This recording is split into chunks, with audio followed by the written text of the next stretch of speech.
Please join as we pledge allegiance to our flag. Pledge allegiance to the flag of the United States of America and to the republic for which it stands, one nation under God, indivisible, with liberty and justice for all.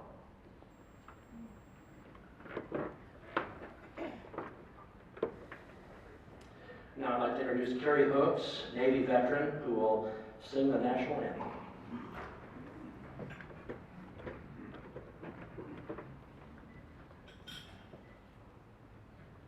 Oh, say, can you see by the dawn's early light what so proudly we hailed at the twilight's last gleaming, whose broad stripes and bright stars through the perilous fight o'er the ramparts we watched were so gallantly streaming, and the rocket's red glare, the bombs bursting in air, gave proof through the night that our flag was still there. Oh, say does that star-spangled banner yet wave o'er the land of the free and the home of the brave?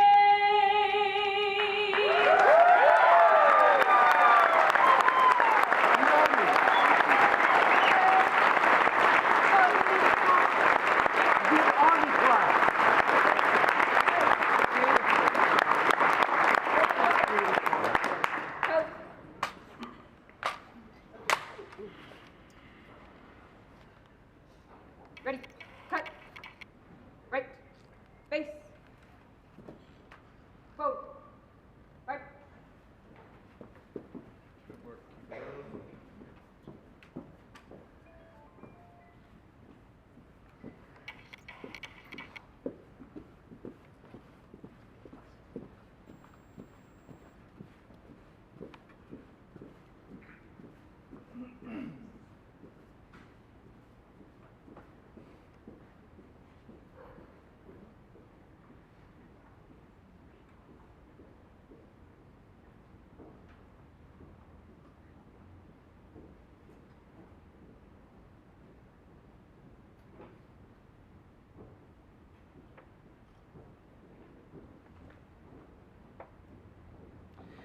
All right, let's hear it one more time from Mary Jo Goldschmidt.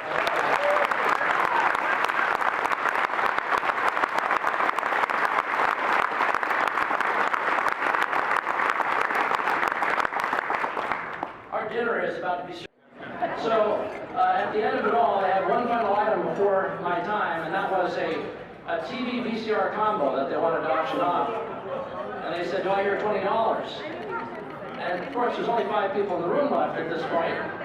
And they didn't hear $20. They said, how about 15? And then the guy got a kind of sad look on his face. He said, how about 10?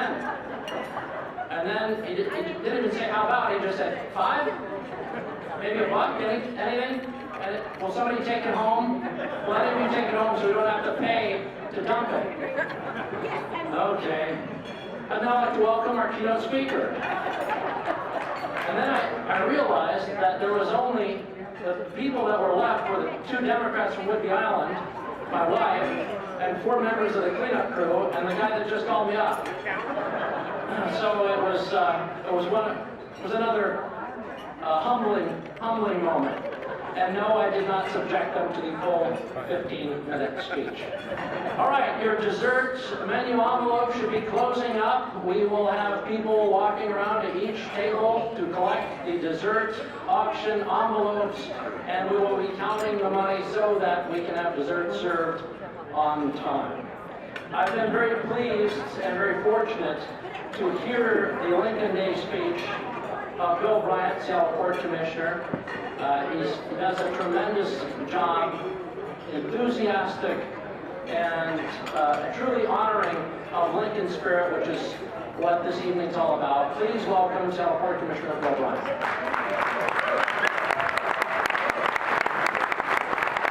Well, this is a lot of fun. See if I can figure this out. There we go. I really appreciate the opportunity to be a part of the Lincoln Day celebration. You know, it's entirely appropriate that we gather to honor Abraham Lincoln. He's the founder of our party, and he saved the Republic and American liberty. And not just for us, but for all mankind. And he made it very clear that's what he was doing at Gettysburg. Before Gettysburg, if you ask somebody on the street, what is the document that defines the United States, what do you think they would say? The Constitution. But at Gettysburg, the President reminds us that while the Constitution is a divinely inspired document, it's really our owner's manual on how the Republic is to be run. And that it's the Declaration of Independence that defines our soul. What are the first few words of the Gettysburg Address? 407 years ago. 407 years before the President stood in Gettysburg to commemorate the battlefield was not 1789, the year of our Constitution. 407 years before the President's speech was 1776, the year of our Declaration of Independence. A document that says we are endowed by our Creator, by God, not the state, with unalienable rights.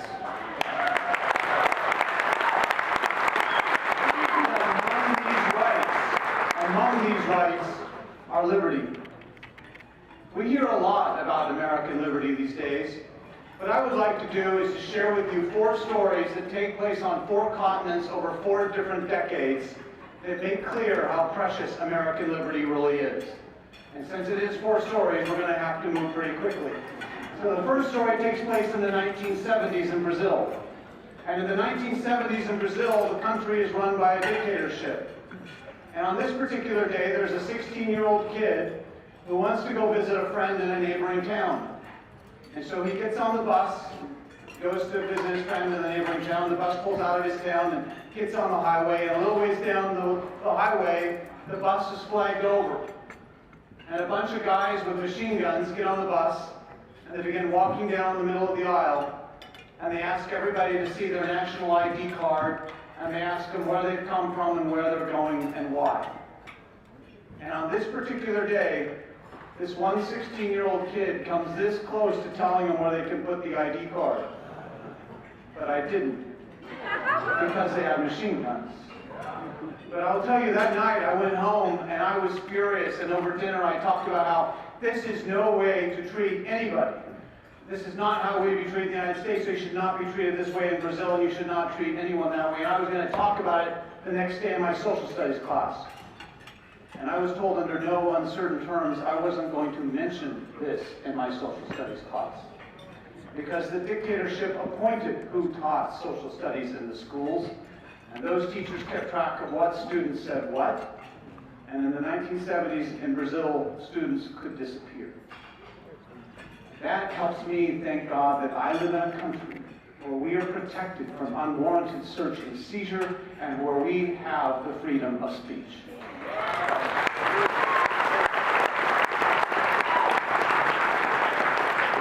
Second story takes place in the 1980s. I went back to school, I studied China and Brazil. Of course, I've lived in Brazil, but I couldn't get into China because in the 1980s, China was still very much behind the Iron Curtain. And as Americans, you could get in with an approved tour group, but you couldn't get in as an individual, really. But I found there was this one kind of sketchy place in Hong Kong where if you went there and you gave them your passport and $50 and came back 3 days later, they'd have a stamp in there that let you get into communist China. And I gave it a try, and I found myself literally on a night boat to Guangzhou and spent about 4.5 months backpacking alone through China and Tibet, when China was very much an Orwellian, totalitarian country.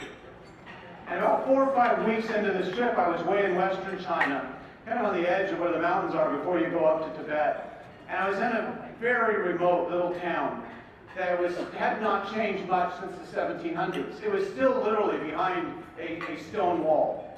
And when you got inside the city, most of the streets were still cobbled and a lot of the homes were still made out of cobblestone. This place had not changed in a long, long time. And somehow I found a bike, because I remember I was biking along, and I looked down at the bottom of the little path there, or alleyway, and scratched on a little piece of wood in English, and just scratched on it, was the words Catholic Church, and a little arrow pointing. I'm Catholic. And I've been in China for about 5 or 6 weeks at this point, and I hadn't been to Mass. So I followed the sign, and a little while later there's another one and another one. And eventually I pull into a courtyard of what was at one time a Ming Dynasty temple, but there was a crucifix on top. And I look over to the side, and there is an elderly, skeletal man who's putting together gardens that you could tell at one time had been beautiful, but had been reduced to dust. And I went over and talked to him, and I found out that he was the priest. And so I've been talking to him. He said he was going to say Mass in a few minutes, and did I want to stick around for Mass? I said, of course. So I go in and sit down in the pew, and a little while later, he comes out, and he has his back to me the entire time, and he's mumbling in Latin. And I realized this is not any Mass I grew up with. And then I realized this man has had no contact with Rome since 1949, when the communists took over. He doesn't know how much the church has changed. After the Mass, I went back out and we were chatting a little while in the courtyard. And I realized that he had only returned to his church a few months before. That for the 10 years prior to that, he had been working in a rock quarry and essentially a labor camp because he would not renounce his faith. And after 10 years of labor, they finally let him go, and he went back to his church and began putting it back together, and every day said Mass alone. And I thank God, ladies and gentlemen, we live in a country where we have the freedom of religion. The state cannot tell us what to believe or not to believe.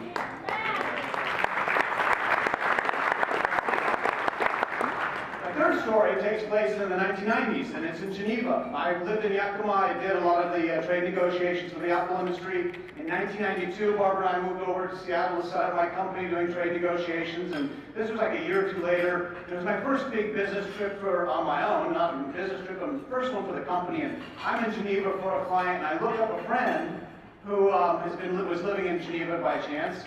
And we go out and have a beer, and I'm all excited about this new company I'm setting up. And he's telling me about a friend of his who's Swiss, who lives in a town somewhere near Geneva. And this friend is trying to set up a company.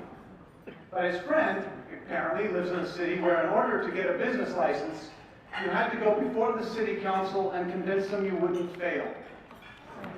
Not something I'd want to do in Seattle. The city council. But you had to convince them that you wouldn't fail. Well, I can tell you that over the last 25 years or so, my company's grown where we have operations in about 40 countries at any given time. We have offices in Seattle and Sacramento. That kid, he never got a chance.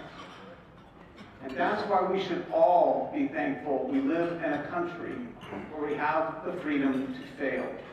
Because if you do not have the freedom to fail, there can be no opportunity to succeed.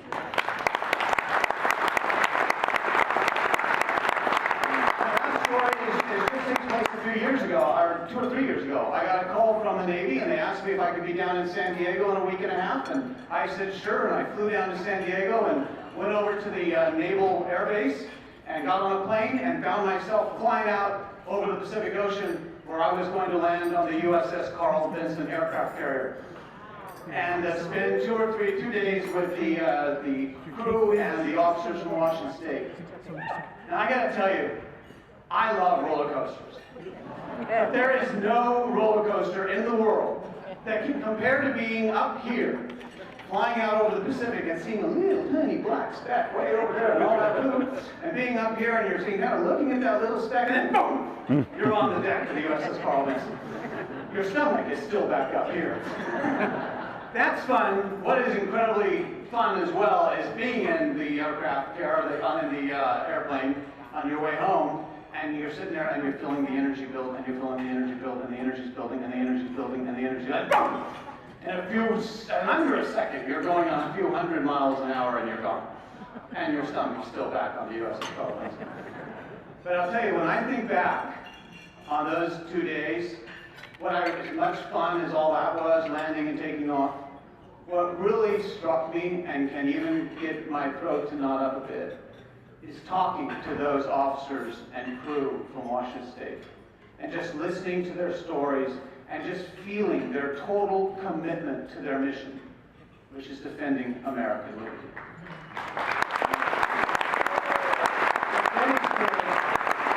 At Gettysburg, Lincoln knew that this was about American liberty. Historians have said that the Gettysburg Address is Lincoln's message to his fellow people and also his message to the future, us. It was his message to his fellow citizens because he had to explain to the country why 50,000 men and boys had to die over 3 days. And he had to explain why they had to give the last full measure of devotion in order to keep American liberty alive. But it's also Lincoln's message to the future, us, that this is about keeping liberty alive for all mankind. And he makes that incredibly clear at the very last minute. Right before going up on the stage, he crosses off one word. Does anybody know what that word is? The word is this. And crossing it off changed everything. Because before, in the original draft, what he was going to say was that 50,000 men and boys had to give the last full measure of devotion in order that this government would endure, meaning the American government. And at the last minute, he crosses off this. And he talks about how these men and boys had to give the last full measure of devotion so that government of the people, by the people, and for the people shall not perish from the earth. Lincoln was telling all of us that we have an obligation to defend American liberty for ourselves and for mankind. And I would just ask all of you to join me tonight and each in our own way defend American liberty. God bless you all. God bless this great state of Washington.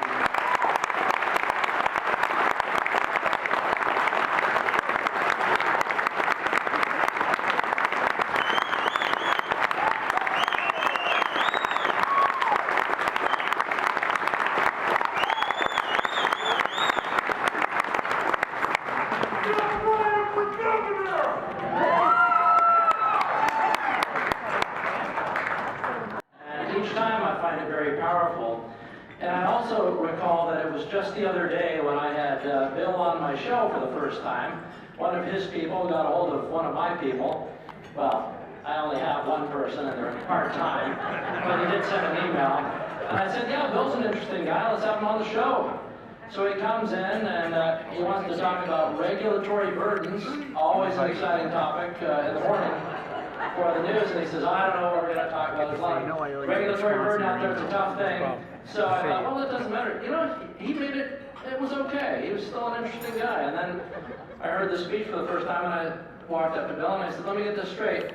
You were a kid on a bus with machine guns pointed at you, and you thought, no, I want to talk about regulatory burdens instead. You were a guy hiking through communist China when nobody was allowed to hike through communist China, and you didn't think that that might be relevant to mention on the conservative talk station. Unbelievable. But a great speech, Bill. Really, really good.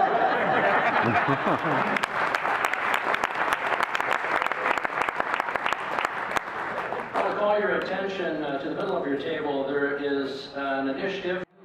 There are certain words you're not supposed to use to describe Hillary. Now, it's not uncommon for me to have to tell conservative guests that there are certain words I don't want you to use when describing Hillary. But in this case, they were emailing the New York Times reporter words like disingenuous, words like entitled, words like calculating. Those were all sexist terms. So they would be watching and listening and protesting if they caught anybody observing Hillary Clinton saying one of about 10 different words. And these were very obvious. I mean, these are things that define Hillary to a T, of course.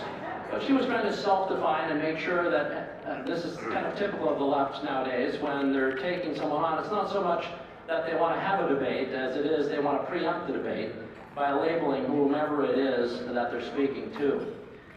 When I was asked to come back for the Snohomish County's Lincoln Day dinner, I think it was it Georgine that gave me a call? Or was it Billy? I can't recall now. Probably both. But they asked if I would be here again, and I was thinking, oh, I don't know. And then I was thinking about it, and I thought, you know, there's an opportunity to be in the room with someone who's had a very powerful voice in America and somebody who's been willing to put themselves at great risk for the American public. And then I found out Brian Williams wasn't coming, so I wasn't sure. I wasn't sure if I was to agree to be here or not. But then I heard it was Alan West, so I thought, yeah, I can have that.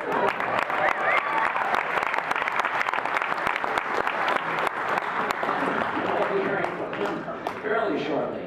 But I'm going to find out about the dessert dash. I want you to visit around the table. I'll get a count going. Then we'll get the dessert going, and then we'll get the main attraction going. But there's one rule, and that rule is, I know everybody's here for Lieutenant Colonel Alan West. Am I right? Yeah.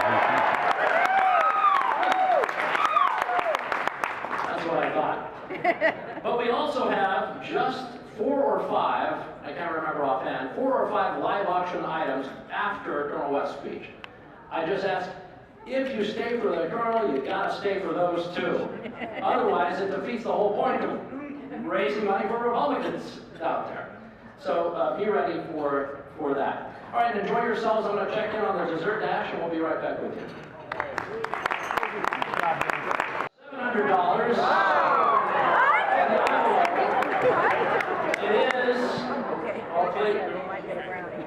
Hey, no dessert dashing early over there. Look at him, he's eyeing it. I see him. Go getting in line. Table number 7. Table number 7.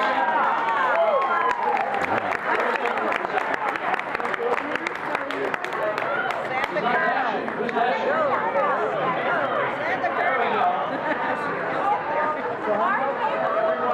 In second place with $377 is table number 9. Table number 9. In third place with $340, table number 19. In fourth place with $240 is 350. Not according to this fine dessert dash winning layout. It was probably a fraud given to me by probably table number 9.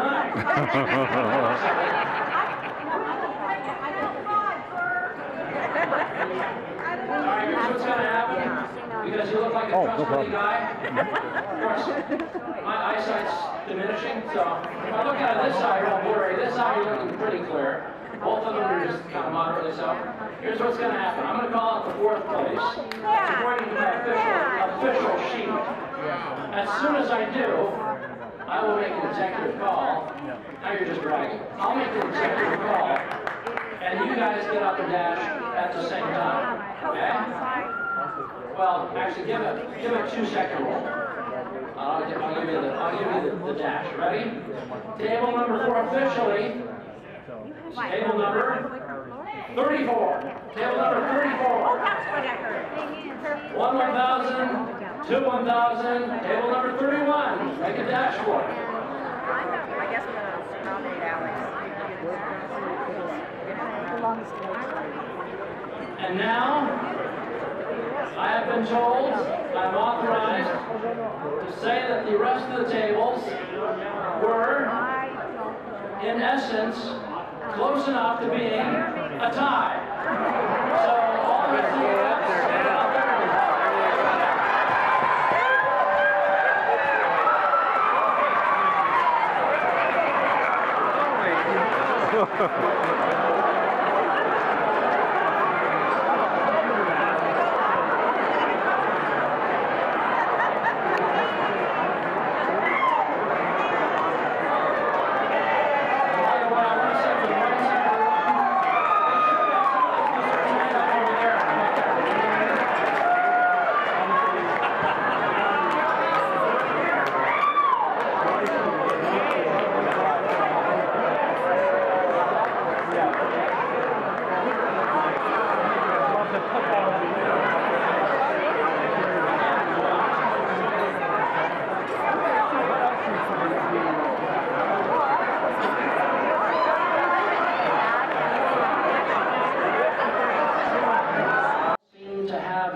grasp. They don't seem to have a vision for the kind of dangers the world faces, not just now, but in a few years from now, as these winds continue to blow and gather force and gather consequence.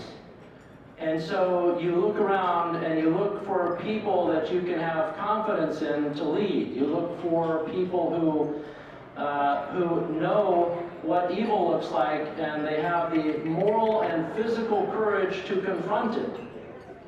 So when I first read of Lieutenant Colonel Allen West, I thought, wow, that is a man. And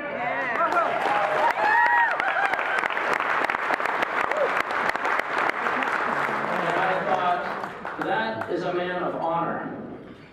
And I was moved, and I was frustrated, as I'm sure many of you were, for the exit from the military. We won't get into that. I was very pleased to see Lieutenant Colonel Allen West make it to Congress, and I was especially pleased to see how much it dissatisfied certain people that he was in Congress. I have a complete biography that lists the accomplishments of Lieutenant Colonel Allen West, but I'm not going to share it. You know that he is a combat veteran, that he is a decorated soldier. You know what kind of man he is because I saw it in the fact that as soon as he walked into the room, every person in this room stood up and applauded. So let's do it one more time and welcome Lieutenant Colonel Allen West.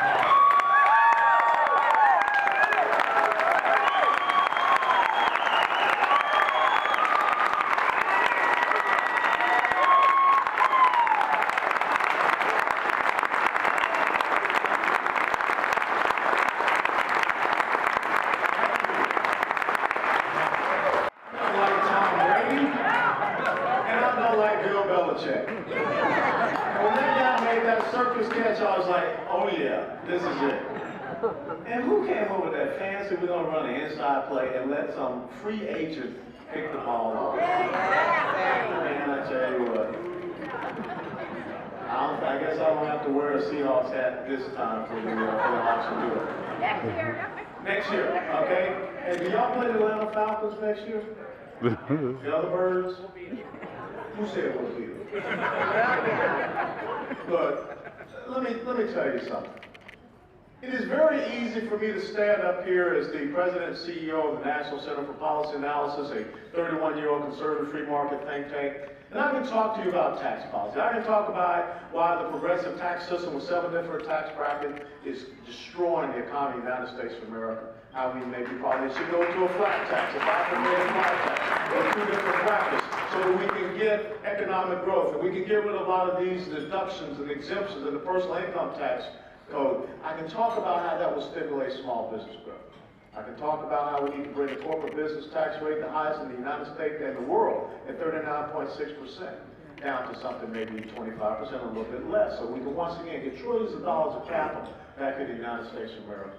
I can talk about the regulatory burden. I can talk about how the federal government needs to move away from baseline budgeting, which means that every year there is an increase of spending. When they talk about cutting spending, they're only talking about cutting the rate of the increase, not truly what they should be doing, which is a zero-based budget, which is what most of our states are doing so that they can balance their budget. Talk about the monetary policy that is so failing. The fact that one person by the name of Janet Yellen is the determinant of what is happening in our economy right now. Because if our economy was truly strong, we could take a 1 to 2% increase in interest rates. But when we're keeping interest rates this low, that means you have an artificial economy. And if you continue to print $50 to $65 billion a month, then you have Wall Street and you have crony capitalism because people are hooked on the crack cocaine of the largesse of the public treasury. We talk about why we should be producing, consuming, and exporting all of our energy resources and how energy resourcing is a key and vital part of the 21st century battlefield. That's what keeps OPEC afloat. That's what keeps Vladimir Putin afloat. I can talk about how we should not be sitting down and talking about a deal with the #1 sponsor of Islamic terrorism in the world.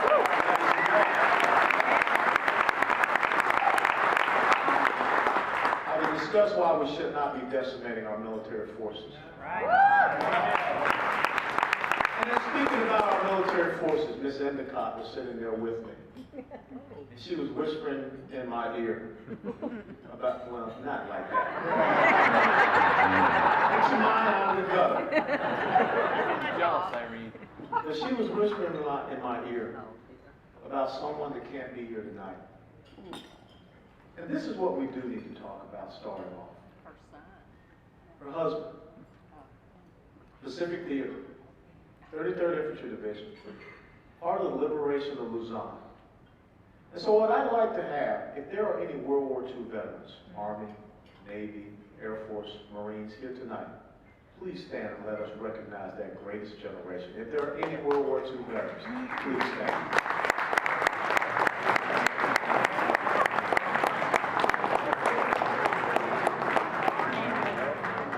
That should tell you something. About 5 years ago, we lost our last World War I veteran, Frank Buckles.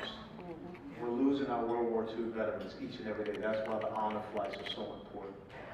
If there are Korean War veterans that are here, Army, Navy. If there are Vietnam War veterans, Army, Navy, Air Force, and Marines, please stand. And I want to say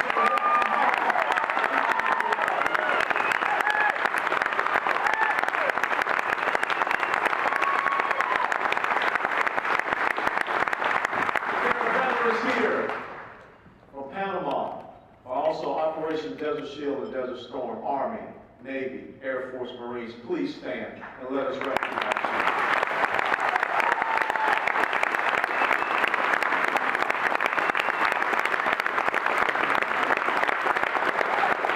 If there are veterans here from Somalia, Iraq, and Afghanistan, please stand so each and every one of us can recognize you. Soldiers,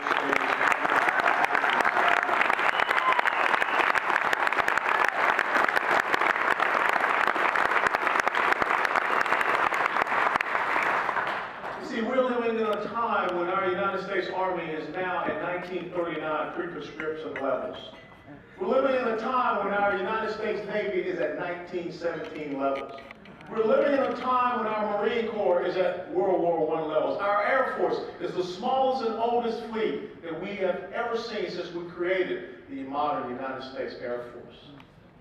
That is why we see the rise of Islamic totalitarianism, jihadism, and terrorism. That is why we see Vladimir Putin making his incursions to take the Crimea, to take the Ukraine, threatening the Baltic states, threatening Denmark, threatening Europe. That is why we see a China that is growing and expanding and seeking to extend their regional hegemonic dominance. A China that has now built their first aircraft carrier. A China that now has a missile that can take out American aircraft carriers. And I think that's pretty important for the folks here on the West Coast where the Pacific Fleet operates out of.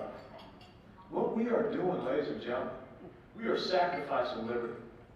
And tonight, instead of talking about all those technocrat things, all those facts and figures, I don't need to talk to you about Dodd-Frank and what it's doing to decimate small community banks, which affects our small businesses. You know that. But I want you to understand what we have to start learning to do as Republicans. We have to talk to the heart. We have to talk to people and get them to understand what it means to serve, to sacrifice for one simple thing, and that is for liberty. And when we think about the person that we are here to honor tonight, when we think about this was the president, the first president of the Republican Party. Why was the Republican Party established in 1854? There's one single reason. So that Allen West can be standing before you.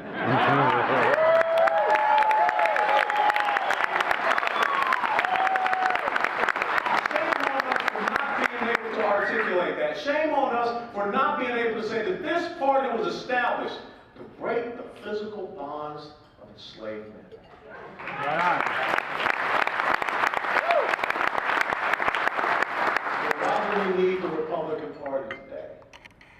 We need the Republican Party to break, to change the bonds of economic enslavement, so that we can once again reestablish that indomitable entrepreneurial spirit, so we can once again say to the American people, your rugged individualism, your investment, your ingenuity, your innovation will be rewarded.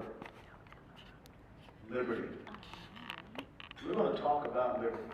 Because if we cannot talk about liberty to every single person in the United States of America, we might as well pack it up and give up this great nation. But I don't think you want to do that. Well, I ain't gonna let you do it. And so I want to talk about a great quote. And you set the stage for me, and I appreciate you talking about Gettysburg, because this is going to be a history lesson tonight. There was a great quote that came from Abraham Lincoln. He talked about the word liberty. He spoke at the Sanitary Fair, April the 18th, 1864, in Baltimore, Maryland. This is what Lincoln said. He said, "The world has never had a good definition of the word liberty. And the American people, just now, are much in want of one. We all declare for liberty, but in using the same word, we do not all mean the same thing. With some, the word liberty may mean for each man to do as he pleases with himself and the product of his labor. While with others, the same word may mean some men to do as they please with other men and the product of other men's labor. Here are two not only different, but incompatible things called by the same name, liberty. And it follows that each of the things is, by respective parties, called by two different and incompatible names. One liberty and one tyranny. See, if we cannot explain to the American people right now the difference between being able to do what you please with yourself and the fruits of your labor, as opposed to somebody else sitting far away in the state capitol of Washington, or in the the federal capitol in Washington, D.C., and they're the ones deciding what should be done with you. They're the ones that are deciding what should be done, the product of your labor. We can't get the American people to see right now that we are standing on the precipice of losing that thing which so many of these men and women have fought for since the Minutemen answered the call of Lexington and Concord till today. It's liberty, as opposed to tyranny. That's why we rose up against the British, because we did not believe we had to wait for someone to give us their buy or their leave for us to be able to go in our own existence. But the exact same thing is happening today, when the government is controlling your thoughts, what you can eat, what your children can eat. You will want to measure your children. And even to include what you're grilling in your backyard. This is how insidious it has become. So if we cannot talk about what liberty means and the elevation of the individual, because when you talk about the Declaration of Independence, it talks about the individual rights, the inalienable rights, and the important thing that Jefferson laid down in the inalienable rights is that they come from a creator. They don't come from man. Because if they came from man, then man can therefore also take away what he has granted. I believe it was Thomas Jefferson said, beware of a government that is big enough to give you everything that you want, because that government can also take it all away. See, we are moving away from the liberty of the individual to the tyranny of the collective. That's why you hear the other side talk about 1% versus 99%, war on women, blacks versus whites, straights versus gay, whatever they can do to get you into a collective grouping so that they can pit you against each other. How many of y'all remember the old Star Trek series with Jean-Luc Picard? Episode number 1. Remember the Borg? You will assimilate. You will be part of the collective. 7 to 9, 9 to 12. That's what's happening. There is no more regard of the individual. We're all just something that has to be plugged into a bigger machine. That's the difference between liberty and tyranny. The difference between liberty and tyranny, as it states in those inalienable rights that you have as an individual in the Declaration of Independence, is that you have a pursuit of happiness. That's your liberty. But there are some people that believe that they can guarantee your happiness. There are some people that sit around and say, oh, no, Alan West, you were born in the inner city of Atlanta, Georgia. You're probably not going to be able to stand in front of the incredible people at the Snohomish GOP Lincoln Day dinner in 2015.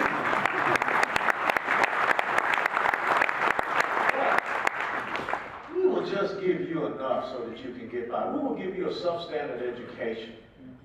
We will make sure that you can have this Section 8 housing. You know, we will make sure you get some type of check. And even if you don't want to be responsible, you can go out there and make all kind of babies. Don't worry about it. You don't have to be responsible. We'll give the girls the check for having all the babies. We will try to guarantee their happiness. That is tyranny, ladies and gentlemen. And see, my mother taught me a very simple thing, and I want to share with you. Self-esteem only comes from doing esteemable things.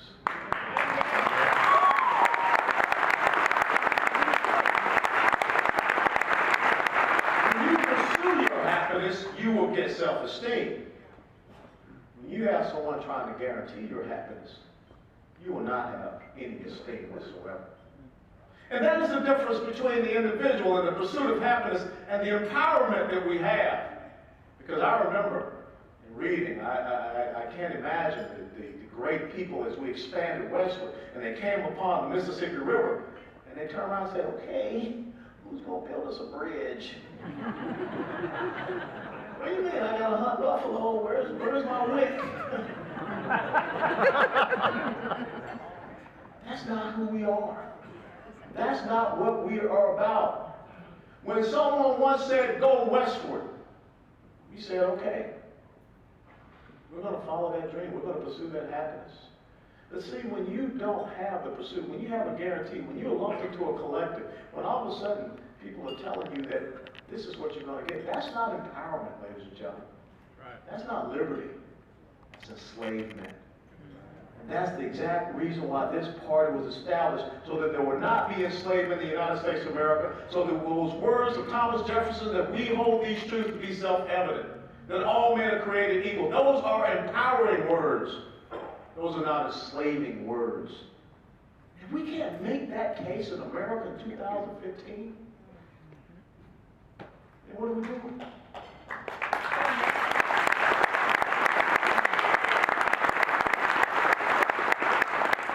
If we respect the individual, we believe in liberty, we believe in empowerment, and we believe in promoting the pursuit of happiness, and we're talking about opportunity. We're talking about opportunity that says, no matter where you're born, no matter where you come from, in the United States of America, you can achieve whatever levels of success that you want in your heart's desire. You have that drive. You have that determination. You should have that will. The most important thing about opportunity is a good and quality education. That's why my parents made a choice in my life. They did not send me to the public school in the old Fourth Ward of the inner city. They sent me to a private black Catholic school, Our Lady of Lourdes, at the intersection of Boulevard and Auburn Avenue. And guess what was right across the street? My elementary school, Ebenezer Baptist Church. Every single day of my life, I saw the man who said this one simple phrase that I will never forget. He dreamed about a time when a person like me would be judged by the content of his character, not the color of his skin, because he believed in the opportunity society. He did not believe in the dependency society, which is when you go to all the inner cities in the United States of America, you don't see opportunity, you see dependency. And that is the story of what happened in Ferguson, Missouri, that no one on our side has the courage to stand up and say.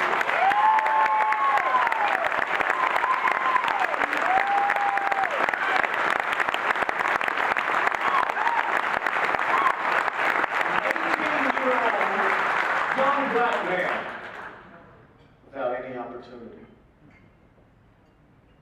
woke up and decided that he was going to go to a store, not go to a store for his little part-time job, but go to a store to rob and assault the store owner. And with such lack of regard and respect, he assaulted a police officer. That's what you get when you have a dependency society.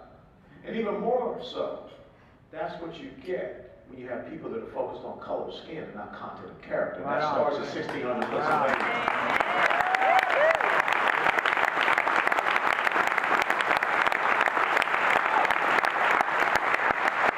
If you talk about the individual, if you talk about liberty, if you talk about empowerment, if you talk about opportunity, you're talking about one simple thing. You're talking about making victors.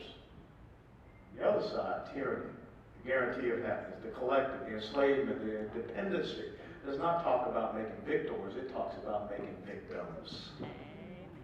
That's a very simple thing that we should say. Why is it that here in Seattle, you have the loudest, I mean the loudest, fans in the National Football League?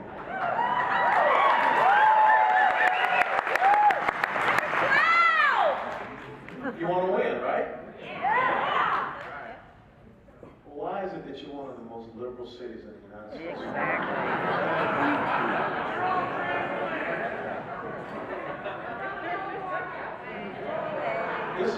This is the juxtaposition. Why is it that you go to a game and you cheer for your team to win, but yet you don't cheer for your own city? You don't cheer for your own country to win? Why is it that you want to relegate the individuals on the football field to success, to score a touchdown, but yet you would rather have people in your city, in your state, in your country sit on the sidelines and wait for somebody to go out and score the touchdown for them? That is the difference. That's what we should be talking about. How dare you scream and cheer here on a Saturday or a Sunday at the UW Stadium or there in Central League Stadium. Then when it comes to Monday through Friday, you're not cheering. You're seeking every single way. But you don't create victors, you create victims. That's the incredible perplexion that we see. Every single inner city where you have an NFL team, people are going out and cheering for success.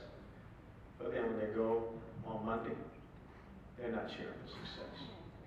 That's what we should be talking about. See, it comes down to this. Do we want to have a state of productivity? Or do we want to have a welfare state? And we're getting close to that tipping point, ladies and gentlemen, that Alexis de Tocqueville talked about in the book Democracy in America when he said, back in the 1830s, that democracy cannot last as a permanent form of government. It can only last until a certain point, when the electorate realizes they can vote their own largesse from the public treasury. From that moment on, voters will always vote for the person that promises them the most benefits, with the ensuing result being the collapse of the democracy over loose fiscal policy, followed by a dictatorship. You tell me that's not where we are right now in the United States of America. You tell me that this country cannot have a GDP of more than about 2.2%, which is what just came out today in the recent GDP report. Because we are not respecting the individual and their productivity. What we'd rather do, instead of creating victors, is create victims. What we'd rather do is enslave the individual so that they can be dependent upon the federal government instead of unleashing them. Every single one of you can make that case. You don't have to be a genius. Hell, I went to the University of Tennessee, you know. I jumped out of airplanes for a living. I couldn't fly a damn airplane if I tried. When I got in the other line, it was red light, green light. That's easy. Red light, you stay in airplane, green light, you get out. But if you can't make this case, then what are we going to pass on to subsequent generations? And see, this is why Snohomish County is so important here in the state of Washington. 39 counties, 33 are red, about 4 or so purple, right? And then the other 2 or whatever, blue. 33 red, 3 or 4 or so purple, the other 2 blue. Amen, we are. This is the story of Gettysburg. And I thank you, sir, for setting this up, because if it had not been for this, there would not have been a speech at Gettysburg. In that incredible battle, July the 1st through the 3rd, 1863, when Robert E. Lee's Army of Northern Virginia snuck in across the Blue Ridge Mountains and invaded into Pennsylvania, and General J.N.L. Buford of the Cavalry of the Army of Potomac spotted the main body. And he decided that he had to save the Army of Potomac so they would not be captured. He found that piece of high ground that they could hold and engage Lee at a place called Gettysburg. On the first day, Buford's cavalry was pushed back, but it was an incredible military maneuver. It was a delaying action because he fought a forward defense, because he knew as he got pushed back, he would get pushed back onto that high ground, a Cemetery Ridge, while the Confederates occupied Seminary Ridge. And the Army of the Potomac joined up with him. And Lee thought that they had been successful in that first day in pushing the cavalry back, and he said, we will continue to attack them here. And on day 2, as the Union forces formed what was to be called the Fish Hook. It was centered around Culp's Hill, all the way down Cemetery Ridge, down to a place called Little Round Top. And there was a professor of rhetoric from Bowdoin College, Maine, not a professional military officer, but a man who felt in his heart that he had to go and serve his nation and fight, and not allow other people to fight. A man that believed in that cause of liberty and freedom. A man that believed that people should not be enslaved because of the color of their skin. And he stood there with his depleted little 20th Maine Regiment. He was told one simple thing: you're the end of the line. You cannot retreat. You cannot surrender. Because if you do, the entire Army of the Potomac will collapse. And there stood Joshua Lawrence Chamberlain on Little Round Top on July the 2nd of 1863, a hot summer day. The Alabamans and the Texans came at him under the command of John Bell Hood.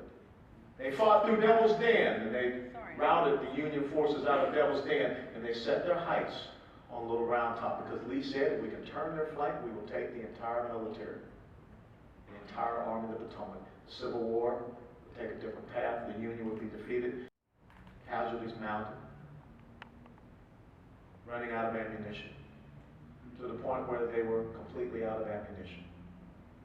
He refused the line as he saw the Confederates trying to sweep his flank. But then he realized that there was only one last thing to do. Chamberlain gave a one-word order that had never been given in the entire Union Army to that point in the Civil War, when he said, bayonets. And after fixing bayonets, the 20th Maine Regiment charged down Little Round Top. Snohomish County, you're Little Round Top. You cannot retreat. You cannot surrender. You must stand on this ground, because if you are going to be capable of winning the state of Washington, if you are going to be an impact player for the state of Washington and for these great United States of America, this constitutional republic of 2016, no retreat, no surrender. You must understand that it stops right here. You must take this county and push it to that other column. Because if you can push this county to the other column, this man here could be governor one day. If you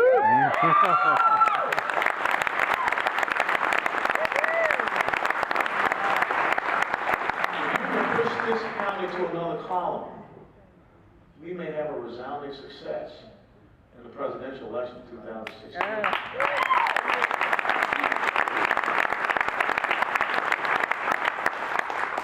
2012, Mitt Romney won 73% of the counties in the United States of America. 73% of the counties in the United States of America. President Obama won about 27%, but yet he had over close to 330 electoral college votes. Landslide. 27% of the counties in the United States of America determined who would be president of the United States of America. Where are those 27% of the counties located? Centered around. Big city. If we can't take our message of liberty versus tyranny, if we can't take our message of the pursuit of happiness versus the guarantee of happiness, if we can't take our message of empowering an individual instead of enslaving the individual to the subjugation of the collective, if we can't take our message about making people victors, not victims, then they have the battlefield calculus. They know what state to go into, they know what county to go into, they know what precinct to go into. Be Chamberlain. Stand up on your little round top here in Snohomish County. I'll be watching you. And you know one thing? I know you're not going to disappoint me. But even more so, you're not going to disappoint those 4 young girls who marched in here carrying our flag of this great state and the flag of the United States of America. God bless you all.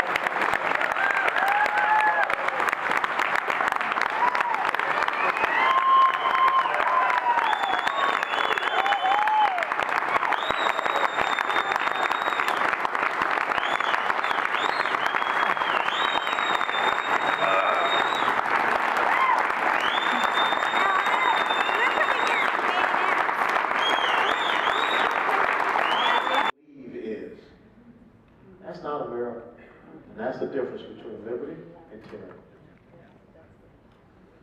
One quick one before, I need some hands up here so I can make it to all the aspects of the room. I'll ask one while I'm on my way. What is the president's foreign policy right now?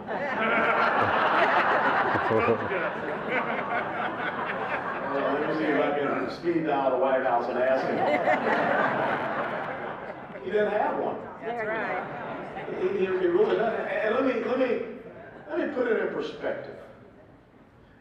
12 years ago, I was in Tikrit, Iraq. So today, the United States of America is flying combat missions, dropping bombs to support an Iraqi army that's being aided by the Iranian Revolutionary Guard, Al-Quds, and Shia militia in Tikrit. While we are now also aiding and supporting Sunni Arab countries like the UAE and Saudi Arabia against Iranian-backed rebels in Yemen.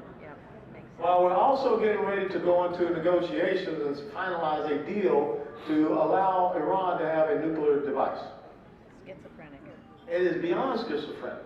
We went in and we toppled a dictator in Libya who told us, you know, if you leave me alone, I'll help you fight Al-Qaeda, who had given up his nuclear weapons, and now we have ISIS having a sanctuary in Libya. It is non-existent. It is basically what I think they said, don't do stupid blip. But they're doing a lot of stupid blip. And that's why the next president of the United States of America is going to have to truly be a commander-in-chief. We cannot afford to have more on-the-job training and discovery learning with the most important title of the president. You can get all kinds of smart people to help you fix the economy, help fix the energy situation, help fix healthcare. But there's only one person that sits in a room with really bad people and looks at them eyeball to eyeball and makes them stand down. Remember when Ronald Reagan stood and said, Mr. Gorbachev, tear down this wall? Amen. Compare that to someone on the stage with then Russian President Dmitry Medvedev leaning over and saying, after re-election, I'll have more flexibility. Now you know what flexibility is. We need someone that will be the exemplary presentation of American strength, might, and exceptionalism, because that's all some people understand. Will you run? I'm a Jew, and his policy is, I hate the Jews. Not yours, Obama's. Oh, I was about to say,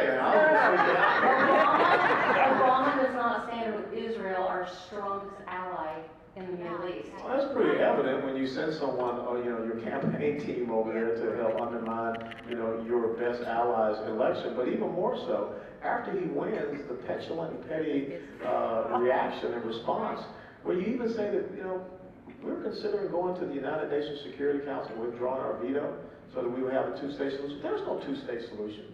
Unless you just go back and say Israel and Jordan, which was the original two-state solution. But unless you have a willing peace partner on the other side, Hamas is not a willing peace partner, Islamic Jihad is not a willing peace partner, Fatah is not a willing peace partner. They don't even recognize Israel's existence. Exactly. If you give up the West Bank, you know what the narrowest point of Israel becomes? 7 miles. I can tell you that I stood there and I looked down on the entire fertile plain, the industrial valley. Now I was an artillery guy. 7 miles, that's easy. I can put a gun up there and I can just make your day very bad. Okay? And that's exactly what's going to happen. They'll put mortars up there, they'll put rockets up there, and it's over. We should be standing with Israel. We should send a very clear message.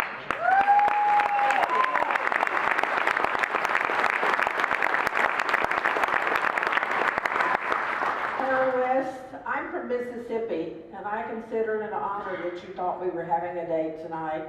I've been married. She didn't say that on the dude. I've been married to my wonderful husband, who's Italian, for 42 years. See. And we're worried about what's happening in America. We're actually really concerned about who in Washington, D.C. will have the balls to stand up for this man. I'll tell you what, you are from Mississippi. You shouldn't have that whatsoever. Yeah. And they know it. I talk like I'm think, okay? So who in Washington DC is going to be able to stand up to this jerk? Well, you know what? September the 17th, 1787, you all know what day that was? Constitution Day. Yes. On Constitution Day, Benjamin Franklin walked out of Independence Hall. He was met by a Philadelphia socialite, a woman by the name of Mrs. Powell. Mrs. Powell asked one simple question. She said, well, doctor, what is it that we have? A republic or a monarchy? Franklin replied, a republic if you can keep it. Let's stop asking about what someone else is going to do. What are we going to do? What are we going to do in our own houses? Let me tell you one of the most important things. Adults need to start being adults. Parents need to start being parents, okay? When you come into my house, it's my rules because it's my house. It's my roof that you're under. And you're going to need our conservative principles. And we're not doing that. Okay, look at some of the mess that is going on. You see Irvine, we're going to ban the American flag, things of this nature. It's not about the people that we send up to Washington, D.C., who are truly let down the United States of America. And, you know, I'm going to see Kathy McMorris Rogers, and I'm going to tell her a few things. Please do! Yay! Thank you! There is no way that we should have funded an unconstitutional executive action by the President of the United States. Right. It should have been very easy to make this case. Article 1, Section 8, Clause number 4 of the Constitution says that only the Congress can deal in rules and matters on naturalization. Yep. The President said 22 times plus that he couldn't do it. A federal judge said that he could not do it. If we could not explain to the American people that we're going to fund the Department of Homeland Security, we're not going to use your taxpayer dollars to do something that's unconstitutional. If you can't make that case to the American people, then maybe the American people should not be sending you back up there. Right on. So the question is, what are you going to do to keep this republic? Don't start looking at these other people. You got to start educating the electorate. We have an electorate that has been, I'll be very honest, dumbed down. We have an education system that is not educating, it is indoctrinating. And we have to change that. Yes.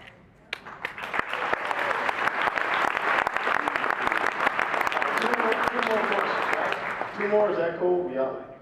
Yes, I gotta go to Sparky over here. He's got this red leather jacket, man. That dude is hip, man. This lady has a pink jacket. I mean, how does this...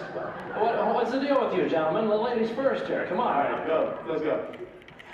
Do you believe, or do you agree that if America has turned her face away from God, and that if we turn our face back to God again, we'll be on a stronger path?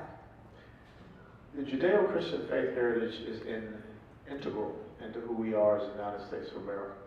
When people start to talk about separation of church and state, we have to challenge them and ask them, where is that written in any of our founding documents? It's not in the Declaration, it's not in the Federalist Papers, it's not in the Constitution. It was just a simple letter that Thomas Jefferson wrote to the Danbury Baptist Convention, basically saying, number one, we would not have an established religion, but number two, we would not have government establishing people to have a mandatory following to a religion. And number three, we would not have a head of state, who would be a head of church. Now all of a sudden people are talking about separation of church and state to mean that we're separating our faith heritage away from who we are. When I grew up in the inner city of Atlanta, Georgia, before a high school football game that we had there, some local pastor would come out and give a prayer.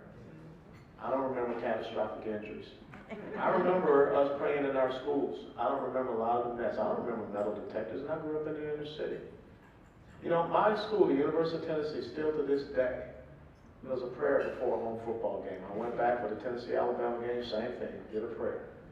And there was this group out of Wisconsin, the Freedom from Religion Foundation, that actually sent a letter to the University of Tennessee, my alma mater, said, you will cease and desist this prayer thing. Who the hell are these people from Wisconsin?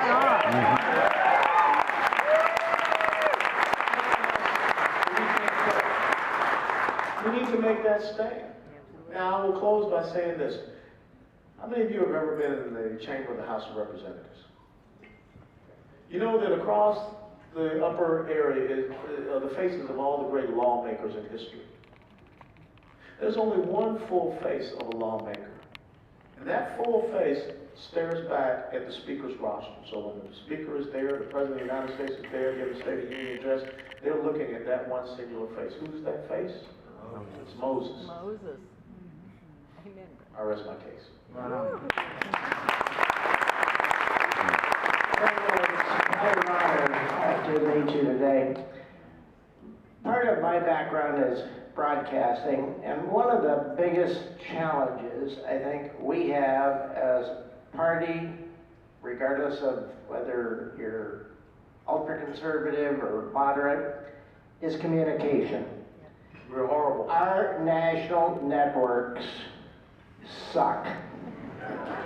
With the exception You're of talking about Fox. balls and you're talking about sucking. We're not a G-rated show anymore here. I have advertising clients all over the West Coast, and I tell everyone I'm supposed to be impartial, but I'm not. I advertise heavily on CBS stations all over the West Coast, ABC, NBC. They are so biased in their reporting, either by yellow journalism, sensationalism, or lack of reporting. It is difficult for a good man like yourself to get a message across. I totally disagree. Why? You know why? Because, you know, I have a Facebook page where 1.5 million people follow me.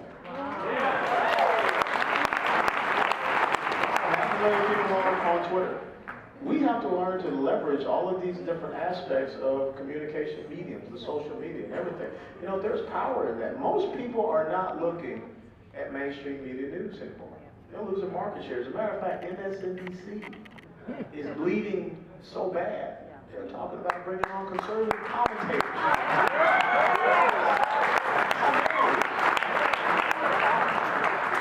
You know, when you tell people clear delineation between liberty and tyranny, think about this. Jimmy Carter, if you're cold in your house, put on a sweater. Yeah. Yep. The malaise of Jimmy Carter. Was there. And then that incredible communicative skill and exceptionalism of Ronald Reagan to talk about how it's morning in America, shining city that sits upon a hill. We don't win when we're a lesser version of the other side. When we make a clear delineation, you end up doing like Reagan did in one of his elections. He won 49 out of 50 states. 49 out of 50. The only state that never voted for Ronald Reagan in his election and re-election, Minnesota. It's the Viking people. There's something wrong with it. They like Jesse Ventura and Al Franken. So, you know, I just Minnesota. Okay? But the American people understand what is right and what is wrong. And there was a group of folks that you're never going to get them to believe in, you know, conservative principles, limited government, fiscal responsibility, individual sovereignty, free market, strong national defense. I don't know why. But they can't make a case against it. We don't win if we're on defense. You show me a battle in the history of the United States of America where someone won being on defense. Even Chamberlain did a bayonet charge. He didn't stay on the little round top. He charged down. We have to go on offense. Make them defend who they are, what they believe in, instead of making us stand up and say,